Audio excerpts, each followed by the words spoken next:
Hey gang, Space Time Badass here. Today we're going to be talking about lucid dreaming for profound experiences, and this video is really something that should have existed before, but it is brought forth by a question from a subscriber named Shrimp Cynthia, who asks, aside from meditation, what are some other ways that we can bring forth profound experiences in our lucid dreams? Well, I do think that for me personally, meditation is the number one easiest and best way to bring forth profound experiences. There are some other ways. Now, the first method is popularized by Robert Wagner in his book, Gateway to the Inner Self, which I always plug. It's a great book, and he talks about the awareness behind the dream. So basically, you can ask the dream and talk to the dream itself or your subconscious, however you want to look at it. You can actually ask questions to the dream itself and receive answers back. And I actually, a lot of the times when I do this, I receive answers back in my own voice booming from behind the dream. You can ask questions. You can actually also ask to see things or experience things in this way, profound or not. But a lot of the ways that you get profound experiences are really based on how you ask the questions. So rather than asking things like, what's the meaning of life? Or is there life after death? You know, the big questions that really do kind of define your outlook on life and kind of who you are as a person. The reason that I feel that it's harder to get answers to these questions is because of what I call subconscious pressure. So you're asking these really big, hard-hitting questions that you feel that you need a really good answer to. And I think it's hard for your subconscious to come up with something. So a lot of the time it's just kind of like, I don't know, man, shit, you tell me. A good way to combat this is to actually change your phrasing when you're asking these questions. So instead of saying, what is the meaning of life, meaning the life for all things on this big grandiose scale, you might say, what is the meaning for my life? Or what is the highest purpose that I can serve in my own life? And thus that makes it a little bit easier to get answers to the questions that way.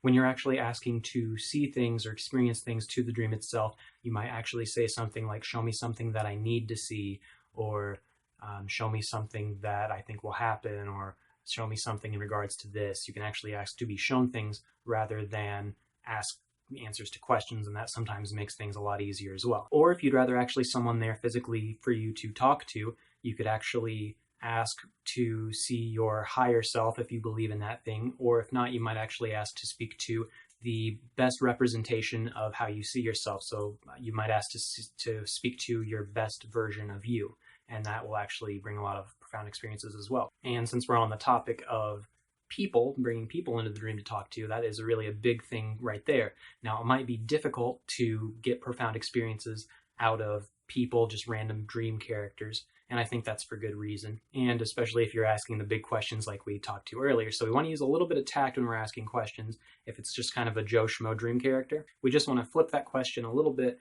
to make it a little less demanding on your subconscious to come up with something good. So again, instead of what's the meaning of life, what's the highest purpose I could serve in my life, that sort of thing.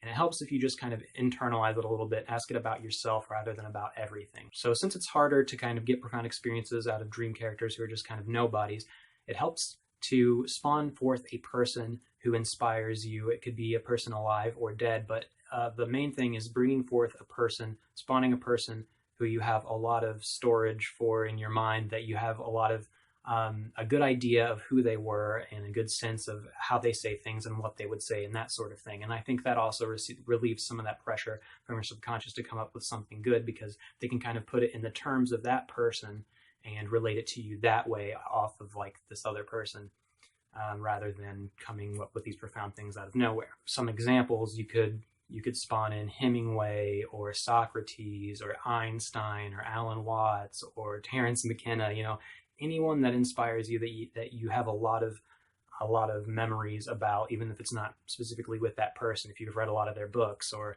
if you've seen a lot of their videos, heard a lot of their talks, that sort of thing, it will make it that much easier to get profound experiences out of them, so that you can ask the questions that you want to get answered and have a higher probability of getting them answered in a way that would please you. And bearing in mind, guys, that there are no limits to who you can talk to. You could talk to God if you believe in that. You could talk to the collective consciousness. You could talk to anyone that you can imagine you can talk to.